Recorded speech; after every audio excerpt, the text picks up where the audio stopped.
51টা শাড়ি পেয়েছিল মেয়েটা। অষ্টমঙ্গলায় ফিরে এসে আরো 6টা। এত শাড়ি একসঙ্গে সে জীবনে দেখেনি কোনোদিন। আলমারির প্রথম থাকে সে রাখলো সমস্ত নীল শাড়িদের। একটা হালকা নীল শাড়িকে জড়িয়ে ধরে বলল, তুই আমার আকাশ। দ্বিতীয় থাকে রাখলো সমস্ত গোলাপিদের। একটা গোলাপিকে জড়িয়ে ধরে সে বলল, তুই আমার অভিমান। তৃতীয় থাকে 3টি ময়ূর, যেন 3 দিক থেকে ছুটে আসা সুখ। তেজপাতা রং যে শাড়িটার, তার নাম দিল বিষাদ। সারা বছর সে শুধু শাড়ি উপহার পেল। এত শাড়ি সে কি করবে এক জীবনে? কিন্তু বছর যেতে না যেতেই ঘটে গেল সেই ঘটনাটা। সন্ধ্যের মুখে মেয়েটি বেরিয়েছিল স্বামীর সঙ্গে চাইনিজ খেতে। কাপড়ে মুখ বাঁধা 3টে ছেলে এসে দাঁড়ালো তাদের সামনে।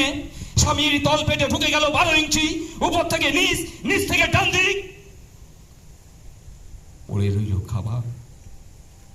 চিলি ফিস থেকে তো কোনো ধোঁয়া উঠছে। এরও নাম রাজনীতি, বলেছিল পাড়ার লোকেরা। বিয়েতে 51টা শাড়ি পেয়েছিল মেয়েটা। অষ্টমঙ্গলায় ফিরে এসে আরো 6টা। একদিন দুপুরে শাশুড়ি যখন ঘুমিয়ে সমস্ত শাড়ি বের করে 6তলার বারান্দা থেকে উড়িয়ে দিল নিচের পৃথিবীতে, শাশুড়ি পরিয়ে দিল তাকে সাদা থান। 19 বছরের ছোট্ট একটা মেয়ে, আজ সে একা। কিন্তু সেই থানও এক ঝটকায় খুলে নিল 3 জন।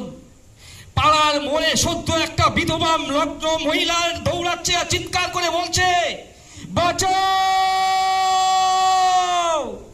বাঁচাও, বাঁচাও। পিছনে 3 জন, সে কি উল্লাস! সমস্ত পাড়ার লোক নির্বাক। বিয়েতে 51টা শাড়ি পেয়েছিল মেয়েটা। অষ্টমঙ্গলায় ফিরে এসে আরো 6টা।